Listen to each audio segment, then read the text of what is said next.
Welcome back to the news at 10, live from Abuja. It was indeed an eventful year in the National Assembly, much of which was defined by permutations on the 2015 general elections. This resulted in the politics of defections and the attendant drama that unfolded, particularly in the lower chamber. Amidst all of this, though, there appears to be divergent views regarding the accomplishments of the federal lawmakers. Our correspondent Larry Lasisi examines how the National Assembly fared in 2014. If you look at the year preceding an election year in Nigeria, the upcoming elections often appear to have an impact on government institutions and governance in general.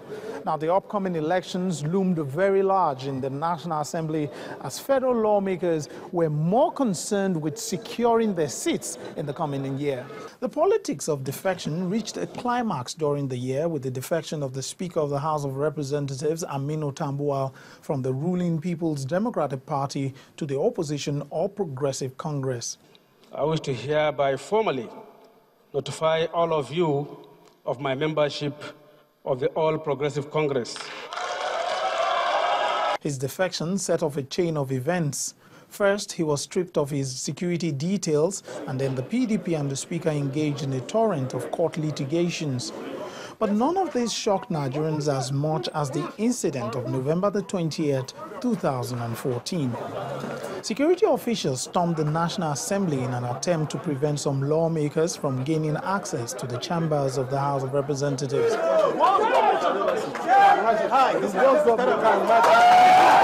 Defection has really affected the performance of the House of Representatives. As it is now, we are not this House that started the journey in June 2011. We are now more or less in two groups. In the midst of the political realignments in the National Assembly during the year, federal lawmakers passed some critical bills, such as the Pension Reform Bill, the National Health Bill, as well as the 2014 budget. The National Assembly also concluded work on the amendment of the 1999 Constitution and transmitted it to the state houses of assembly. Some critical areas passed by both chambers are local government autonomy and financial autonomy for state houses of assembly. But the National Assembly was unable to pass one critical bill, the Petroleum Industry Bill. The bill has been in the National Assembly for the past 3 years, and it is not likely to be passed by the present set of lawmakers. It takes just more than a legislative to pass a bill like that. There's some bills all over the world that are so key that you find out that it's an executive bill. It is owned by government. It is owned not only by government, it's owned by the president. Sometimes you watch in America sometimes where the president on bills like that, he engages legislators on a one-on-one. What are the issues? It's not a bill that just comes on rules of business, the other paper, and not a bill like PIB. 2014 was also a year that saw lawmakers in both chambers go on a warpath with the executive. Both chambers refused to give approval to the extension of emergency rule in Borno, Yobe, and Adamawa states. And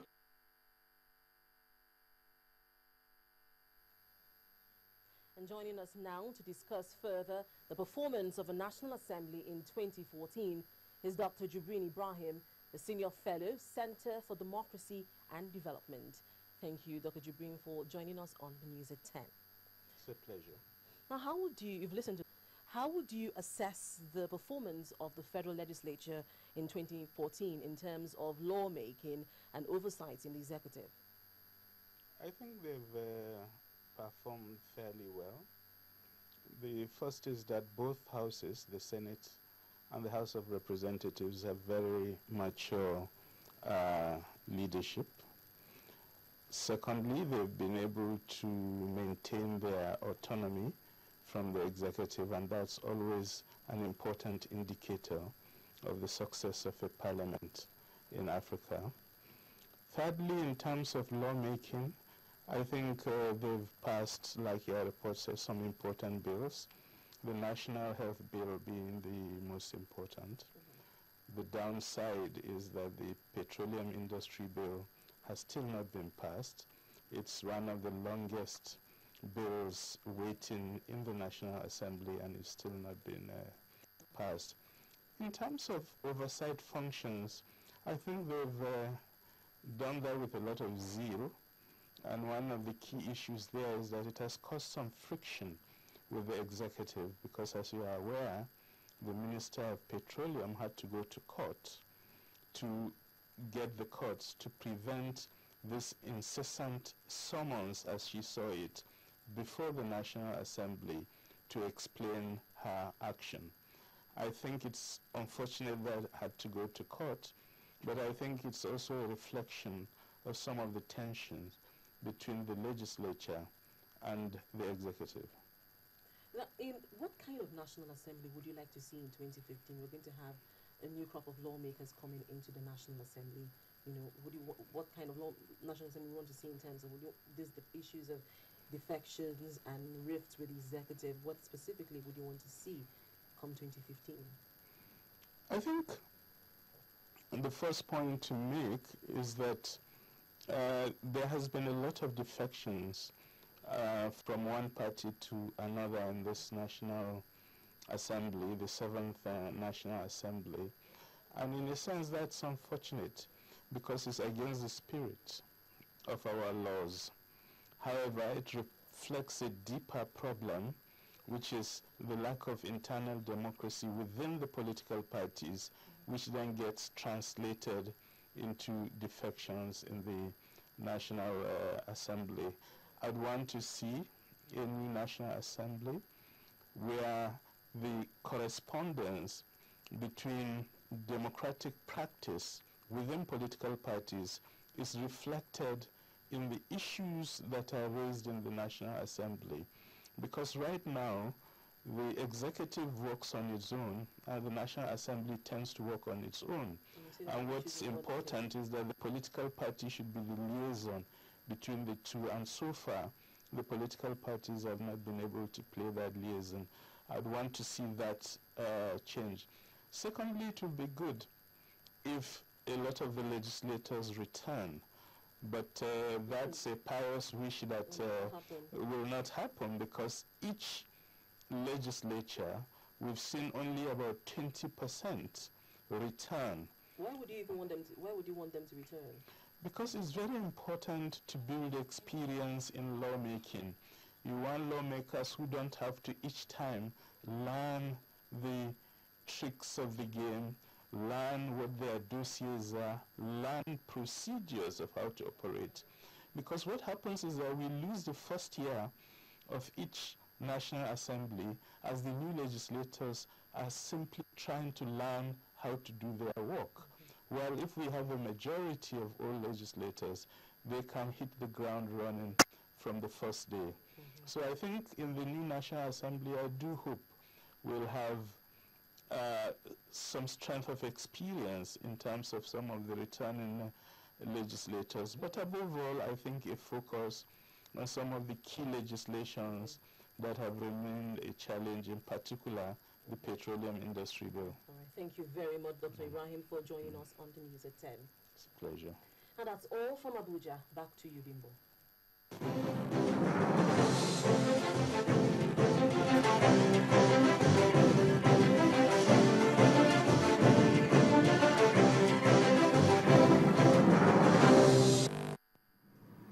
Welcome back to Lagos.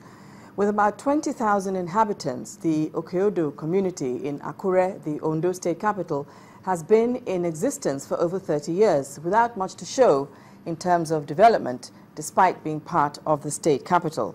As a result, the residents have cried out to the local and state governments to provide them with basic social amenities. Our community report tonight looks at the plight of this community and why they can no longer remain silent. Tisala, now you're talking.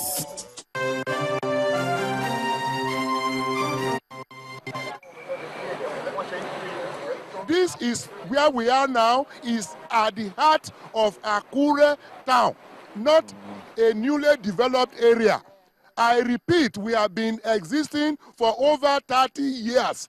We have not enjoyed any benefit from government. When people are pushed to the wall, they usually return the favor with a remonstration. And that is exactly the situation here in Ondo State, southwest Nigeria, where residents of Okeodo community are protesting against neglect by the state and local government. All electricity supply here, we did it on our own. All the poles here, we bought them on our own. There is no water. Everything here, we do them on our own. The road is such that vehicles cannot even pass through anymore. The other time, an Okada man was carrying a passenger. They almost fell into that place. So the road is beyond what the community can do any longer. A drive through the community showed the frustration of the people. Roads in deplorable conditions, half erect and non-functional electric poles, and many more other reasons to seek redress.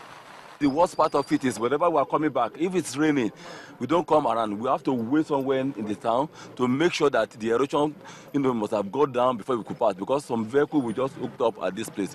So there's no way we could pass there to have an access to our homes. The caretaker chairman of Akure South local government area has been to Okeodo community to assess the problem. I've visited that particular arena 2 times, and I've noted it down. All the things that could aid our getting that road passable have been done. We are supposed to use grader and bulldozer. All those things at the local government are ready. We have prepared them ready. It is my plan to make sure those areas are properly done, to make sure all those link roads are passable. The residents of Okeodo are full of expectation that the authorities will in no distant time come to their aid. But for now, they continue to take to the streets until their demands are met.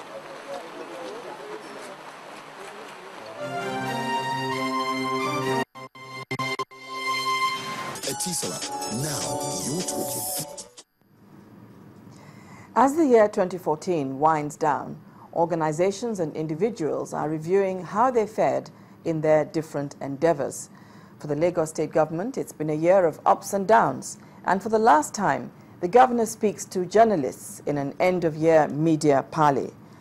Governor Babatunde Fashola highlights the challenges and successes of his administration and gives assurance of a much better life for Lagosians in the year 2015.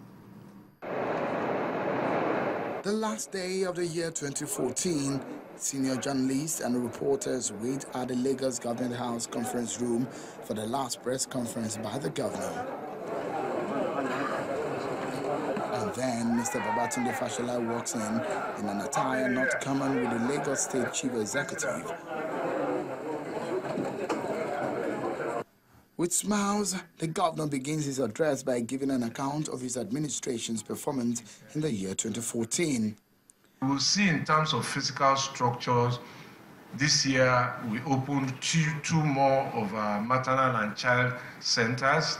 We also added a new school of nursing, and the other 6 that have been completed in Isolo, Ikorodu, Ajegunle, Ifako, Jaye, and I think Baja and Surulere are still running. Work is going on Ayike House, which will become the flagship gynecological center and pediatric center for Lagos, and I think that should be finished in the first quarter of the new year. Several minutes talking to us about the challenges and the successes of the government in the year.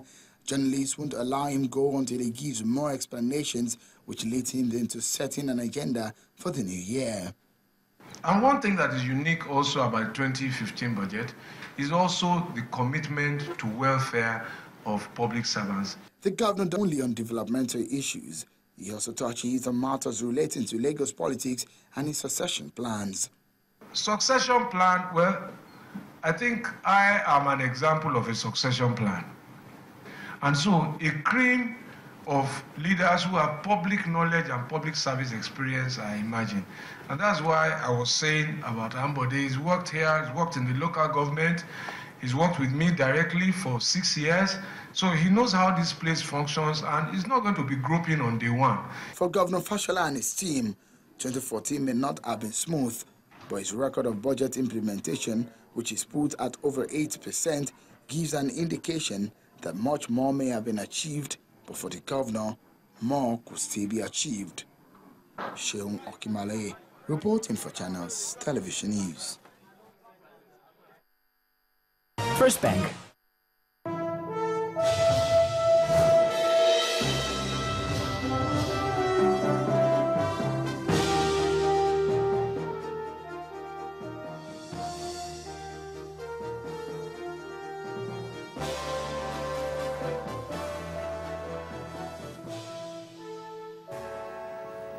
Welcome to Business News.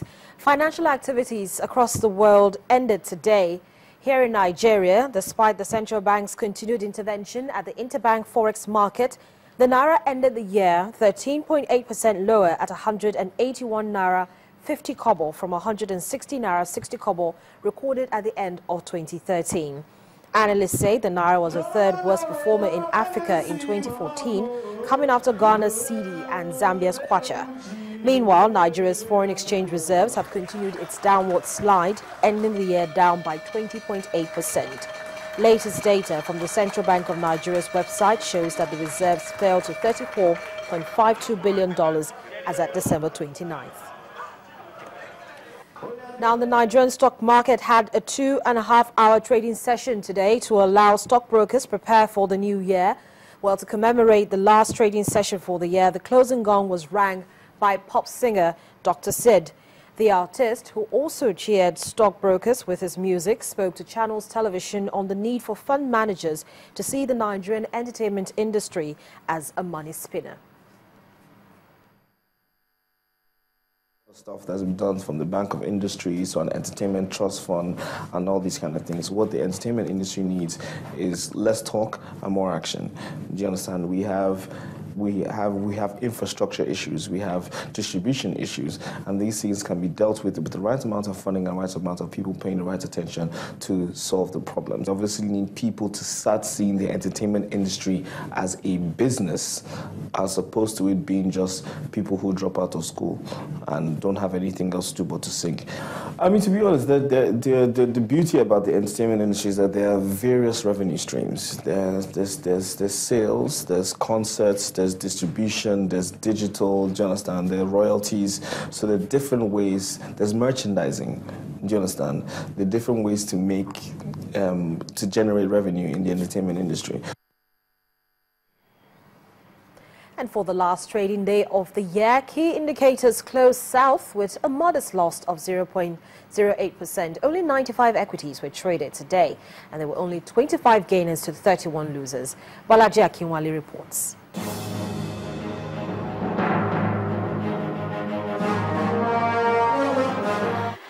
Hello, welcome to the Stock Market Reports. The Nigeria Stock Exchange is officially closed for the year.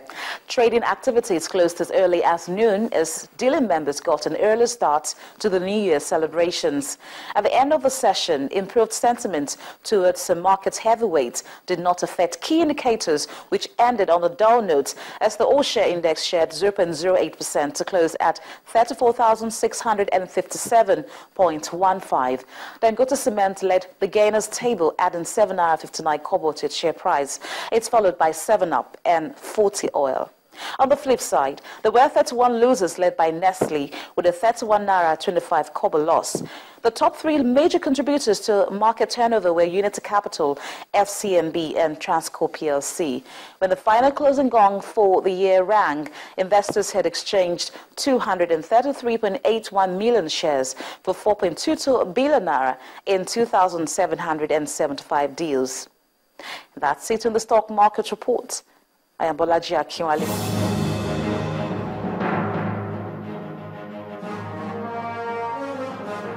And that's it on Business News. The rest of the news at 10 continues in a moment.